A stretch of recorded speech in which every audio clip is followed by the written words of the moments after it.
welcome back, guys. I hope everyone has enjoyed their first couple of days in the virtual classroom. We're coming back again for another one sentence this time because those last videos were very long. But hopefully this one will go better and we'll talk about some of the mistakes that I saw and some of the sentences that you sent me. So let's look at this new sentence. This is sentence 3 on page 57. Hopefully you saw that. We made that correction. I said 4 in the video, but it's sentence 3 on page 57. So we start again as always with our first word in the sentence. We look at it, we determine it's a noun. It is weirdy. All right? And we see that case ending in the second declension. We know it could be one of two things. It could be the genitive singular and masculine, obviously, because we're talking about a man, or the nominative plural masculine. And again, given its position in the sentence, I think we might be in a good place. Not always, this is not always the case. I've told you that a bunch of times. You can't always tell by the position of the sentence. But given that case ending and its position in the sentence, I think we can assume this is the subject. This would be the men. The men. All right? Now, we look here and we see another word, right? We see magna, and we have to say again, what part of speech is this? And we say this is the adjective. We recognize this as an adjective, and we recognize this ending as a first declension ending, so it's a feminine adjective. And we also recognize that this has a macron on it, so that tells us, again, that it is ablative. So we have an ablative, singular feminine, right? And we don't know whether it's standing alone. Could this be with the great girl or with the great thing? We don't know yet. But we're going to see in the next word when we get there. So it's ablative, singular, and feminine. And we know that adjectives, unless they're substantival, modify or limit another word in the sentence. We come to the next word. And we see diligentia. The diligentia, we recognize, right, that this too is feminine. This too is singular, and indeed it is ablative, and this is a noun, an abstract noun, right? So this tells us again that it's ablative. So we have magna diligentia, but we don't have a preposition. We don't have a preposition. So we have to look at this and say, well, could this mean with great diligence? And it can. Because if you remember, I told you that when you don't have to use the cum when an adjective is modifying the ablative of ablative of manner. You don't need the cum because you have this adjective modifying this.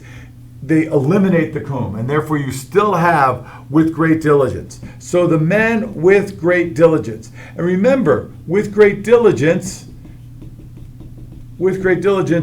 could be considered like an adverb. Diligently. Okay? Diligently, right? In that sense. So the men with great diligence, or very diligently, if you want to put it in another adverbial way, right? The men with great diligence are doing something. They're doing something. We're going to find out because this is the manner in which they're doing it. Well, let's go to the next word. And we have our verb, the end of our clause. And we look at that and we say, okay, this is, by the way, this is a noun. We look at this, we say this is a verb. And we look at it and we break it apart. We see that we seem to have just a stem plus a personal ending. And that tells us a few things, right? That labora, right? That is taken from the stem of laborare, right? We drop the RE, we see that labora, but no macron because we have the Ninja Turtle. Some of you have to remember that when that NT is there, you don't have the macron on the A, the Ninja Turtle, all right? So we can recognize that this is present system, and indeed, because it is just the stem plus the personal ending, we have the present, third person, and plural. Present, third, plural. All right? So it's they. So this is the subject. The men with great diligence are working. Okay? Or the men are working with great diligence. All right? This is are working. So the Latin would read straight out, the men with great diligence are working. So the men, your translation should read, the men are working with great diligence. Then we have the ne. Now, a lot of you guys, I saw this in your translations. Ut means in order that, but ne is in order that not. this is a negative purpose clause, and it's not just that. Some of you translated this as just that, but this is a negative purpose clause because this is not an order, this is not a command, this is just an action. So this is a negative purpose clause that we have in order that, and then not, whatever the verb might be in the second clause, in order that. So we look down at the next clause and we see cum, right? And we identify this as a preposition, right? We know it governs the ablative, right? So we're looking for something here that will be in the ablative case, and voila, right in the next word, right, we have cum pueris. All right, so that too is the object of the preposition. Now we have people here. This time we have people, not an abstract noun, but actual people. So this combination of cum plus pueris is called the ablative of accompaniment, right? The ablative of accompaniment. Oh, and by the way, getting back to this adjective, when you were looking at it, this is an attributive adjective because it is modifying diligentia directly, okay? So we have cum pueris, and we have the ablative, plural and masculine. All right, so with the boys, with the boys. Now, we go to the next word and we say, oh my goodness, we have another ablative, plural and masculine form. Okay, in malis. So apparently they're not just any boys. Like the boys in this class, they're bad boys. All right, they are the bad boys. And so we have the ablative accompaniment, so with the bad boys, okay, with the bad boys.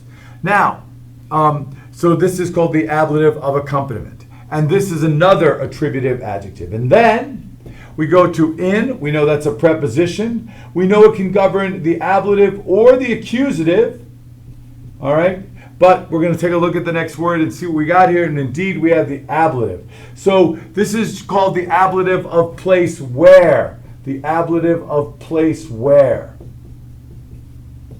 Okay, make sure you get these in your notebooks and your notes when you do this. The ablative of place where. And it's ablative and feminine and singular. And then we come to the last word in the sentence. Now remember, this is a purpose clause. So the first clause is going to be in the indicative, and we have a present indicative. So we have primary sequence. Remember the sequence of tenses. We have primary sequence. So what we're going to see in the second clause is the subjunctive in the present. And sure enough, when you look at this verb, you see this. You see pugnent. We say that's an E. But isn't pugnare? Isn't that a first conjugation verb? It is a first conjugation verb. But you have, when you drop the A, this is the stem vowel, and you have, as you recall, the stem vowel mutation, which gives us the E right here, the stem vowel mutation. So we have pugnant, and it is a third and plural and present subjunctive. This, by the way, was indicative. I should have mentioned that earlier. So you have the third plural present subjunctive. So when we run all of this together, we have the men are working with great diligence in order that they may. In order that they may, remember this is a possibility, it doesn't mean it's going to happen. In order that they may not fight with the bad boys in the province, or the evil boys in the province, all right? So your full sentence should read, the men are working with great diligence in order that they may not fight with or against the bad boys in the province. Cum can mean against when you're dealing with fighting. In order that they may not fight against the evil boys in the province. So that is sentence number 3. Thank you. And we'll move on now to the synopsis.